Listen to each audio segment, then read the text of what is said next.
Today, we're going to be looking at Australian politics. Specifically, the pro-Israel lobby's influence. And get this, we're looking at it through the words of 3 memoirs. Now, why memoirs? Well, think about it.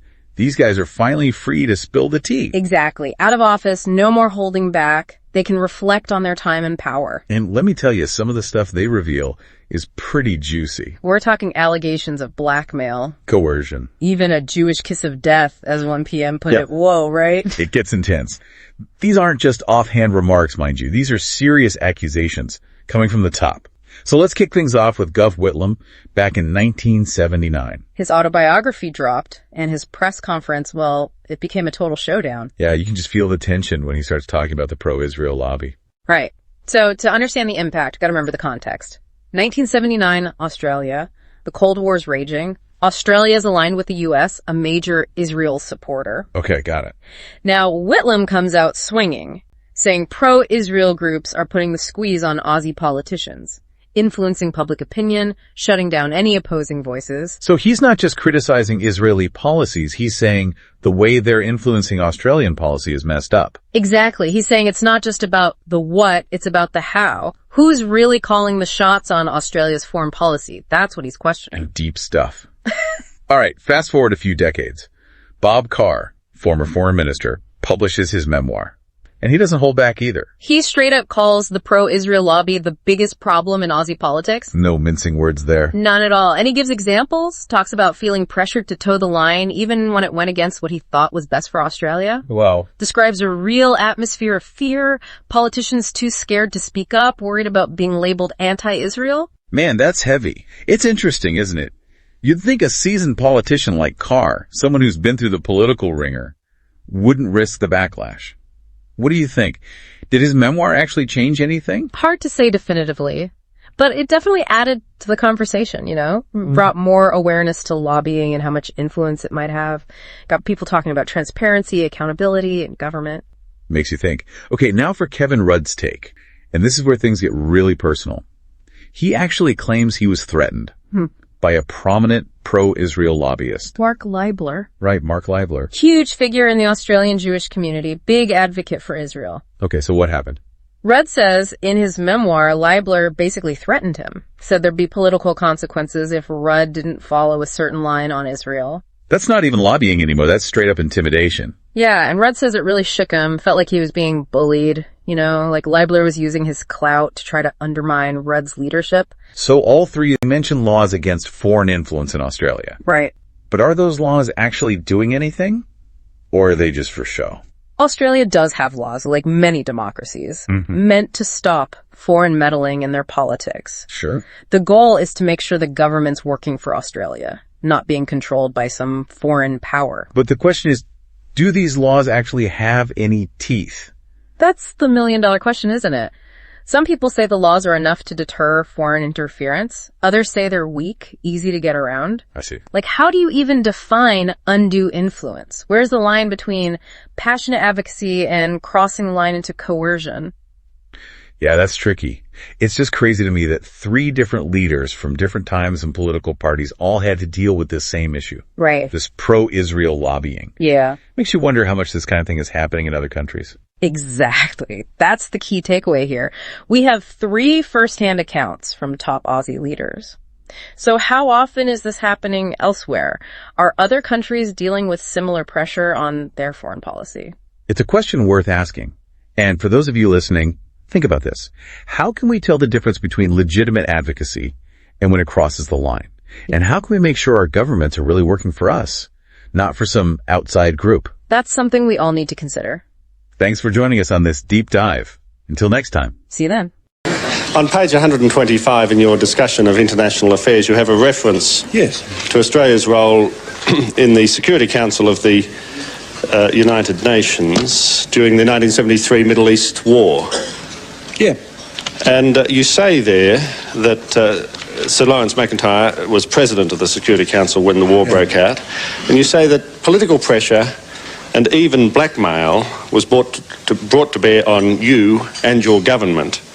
But despite that, you gave him every support. What was the blackmail? How was it exercised? And who was responsible for it? The blackmail was exercised by some heroes in the Australian Jewish community on the other side of the world from the hostilities that we should support Israel in the dispute between Israel and its neighbours. And of course, my government at least pursued the expressed policy of all Australian governments to be neutral in those disputes and to take all steps available to Australia in resolving those disputes. And it would have been an appalling thing for us to come down on the side of, on one side, at the time that an Australian was in the key position of President of the Security Council. Now, if I may enlarge on this, since then, people in Australia should realise that there are now as many Arabs as Jews in Australia. There are as many Muslims as Jews. And we want everybody in Australia, of whatever racial origin, of whatever religious persuasion, to live in harmony and fruitful cooperation in this country of their adoption or their birth. And Bob Carr was Australia's Foreign Minister for just a year and a half, but the Labor heavyweight found enough material to write a 500-page book on his time in the job. In the Diary of a Foreign Minister, Bob Carr details what he sees as some of the biggest problems in Australian politics. He singled out the Israeli lobby, saying its influence on Australian politics has reached an unhealthy level. Let's go to the book. The strongest criticism of all in the book is aimed at the Melbourne Jewish lobby. What's wrong with the way that group operates? Well, the important point about a diary of a foreign minister is that you shine light on areas of government that are otherwise in darkness. And the influence of lobby groups is one of those areas. And what I've done is to spell out how the extremely conservative instincts of the pro-Israel lobby in Melbourne was exercised through the then Prime Minister's office. Kevin Rudd recounts a meeting with Melbourne lawyer and Jewish lobbyist and political power broker Mark Liebler, who since 1996 has been the national chairman of AJAC, the Australia, Israel and Jewish Affairs Council. The meeting was a dinner at the Lodge, the Prime Minister's official residence in Canberra. This is what Kevin Rudd says happened after he rebuked Israel over the passport and assassinations matter, and he attracted the ire of the Jewish lobby. Now let's hear what happened at that Lodge dinner between Mark Liebler and Kevin Rudd and his advisers. 3 weeks after this dinner, Kevin Rudd was no longer Prime Minister. Julia Gillard replaced him. The dinner was a political kiss of death for Rudd. In 2010, Kevin Rudd expelled from Australia Israeli Mossad security and spying agents for forging Australian passports to carry out assassinations. Rudd recalls what precipitated his political demise. According to now explosive revelations by Kevin Rudd, who is now Australia's ambassador in Washington, Jews threatened him at the Lodge in Canberra. Following is what Kevin Rudd says occurred at the 2010 Lodge dinner. Out of respect for my parliamentary colleagues, I suggested that we invite leading members of the Jewish community to the Lodge for dinner to discuss the matter further. The dinner was held on the 3rd of June, and I remember the evening well. I sat there politely as Mark Liebler berated me for having committed such a hostile act. I found this remarkable, as I had been a strong defender of the State of Israel from the earliest days of my diplomatic career, and had always been a vigorous campaigner against all forms of anti-Semitism. And for Liebler to attack the democratically elected Prime Minister of his country as he sought to argue the interests of another country was beyond the pale. You do realize that this is Israel's second offense? I said. What do you mean? He asked. They did exactly the same under Howard, got a gentle rap over the knuckles, and promised never to do it again. Liebler looked stunned. I don't believe you. Then why don't you sit down with the head of Foreign Affairs, who is the former head of ASIO, and I'll authorize him to brief you on exactly what has happened here. I countered. I think you'll find that our response to Israel's actions has been entirely reasonable under the circumstances. Liebler still stared at me in disbelief. And then disbelief turned to anger. Apropos of nothing, he said, Julia is looking very good in the public eye these days, Prime Minister. She's performing very strongly. She's a great friend of Israel, but you shouldn't be anxious about her, should you, Prime Minister?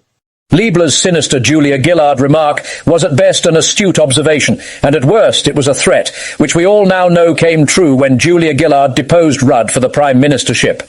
Ask yourself, who has such inside knowledge, access or influence?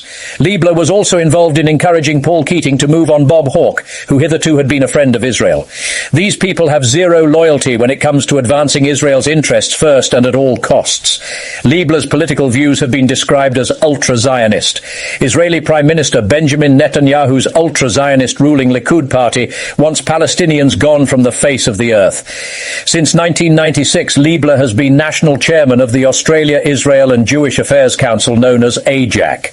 Defanging Liebler and the organisations he represents is vital to Australia's national security, as these entities peddle Israeli interests masquerading as domestic community groups while they disarm Australians of their own national interests, which are not Israel's interests. This is dangerous at a time when covertly nuclear-armed Israel poses a threat to world peace over its mistreatment of Palestinians and their lands dispossessed by the State of Israel that was Palestine prior to Jewish terrorism of 1948. The legitimacy of Israel as a nation is questionable and only exists because of British patronage of the Balfour Declaration and now US aid and its defence umbrella.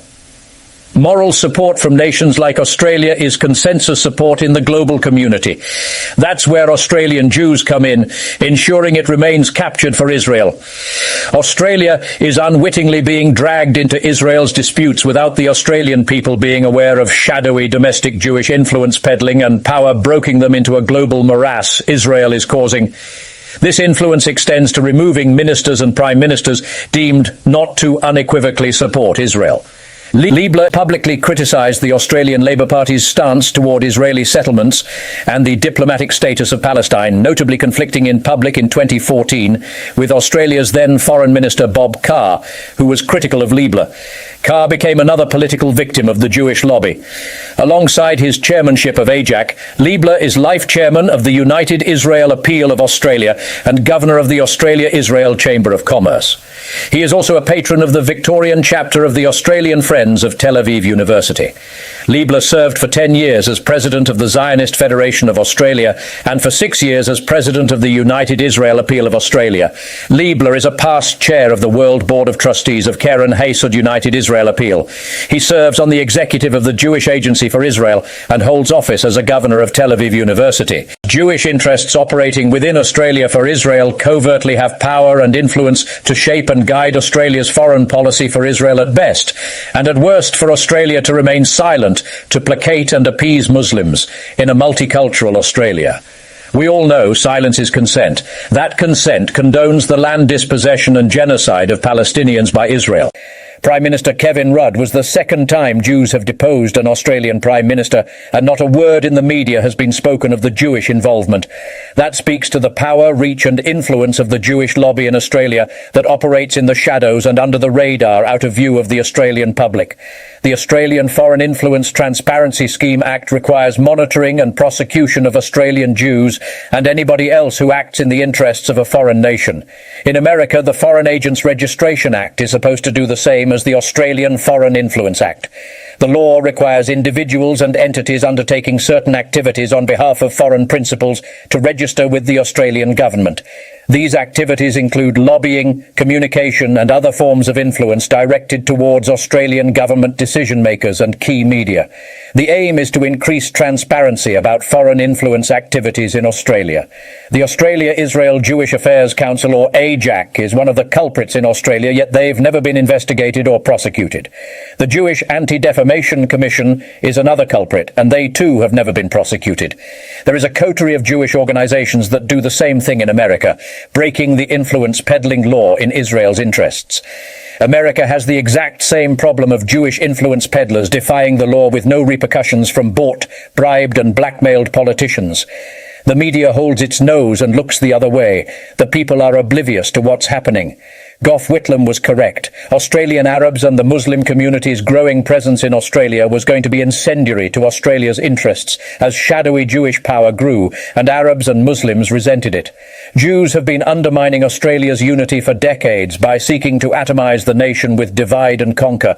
The Jews' siege mentality fears white Caucasian unity. The State of Israel exists as a refuge for world Jewry. The everybody hates us Holocaust narrative is its religion. From an early age, Jews are conditioned to stick together and divide their hosts to diminish their authority and power.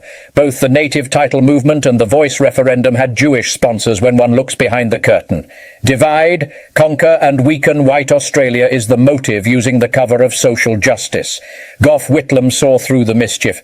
He saw the future if Australia was captured and divided. He warned Australia. That warning must be heeded today. The consequences of that warning are precisely what we're seeing today, with Jewish lobby groups playing victims, playing up the anti-Semitism canard and controlling media narratives with their grievances, while executing spurious incidences of persecution to reinforce and prove their claims.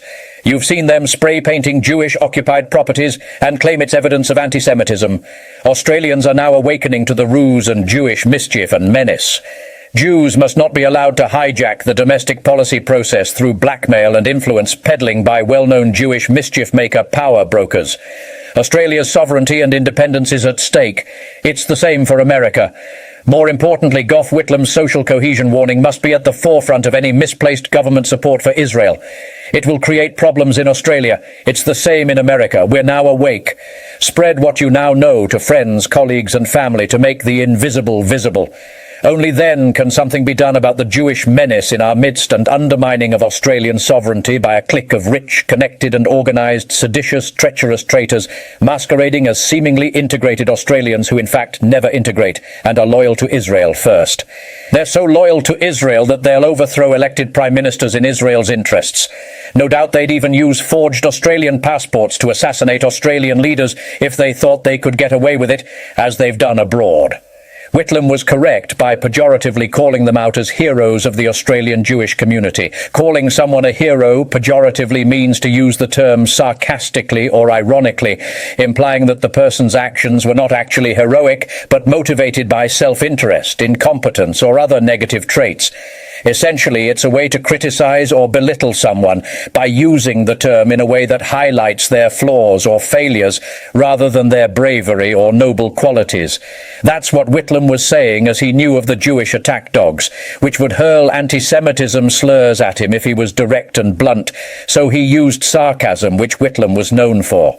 It's the way Jews operate, and Whitlam knew it. Slander, libel and blackmail is in their usual toolkit. He'd already experienced attempts at blackmail and wrote about it. Ask yourself why you've never heard of any of this in the Australian media. Why isn't it talked about? It's because of money and power. The hidden hand that seeks to run Australia's foreign policy unless there is a defiant and strong patriotic leader like Gough Whitlam, who was able to resist and defy the Jewish lobby, but didn't survive when the lobby called in outsiders to depose him when he wouldn't bend to Israel's interests.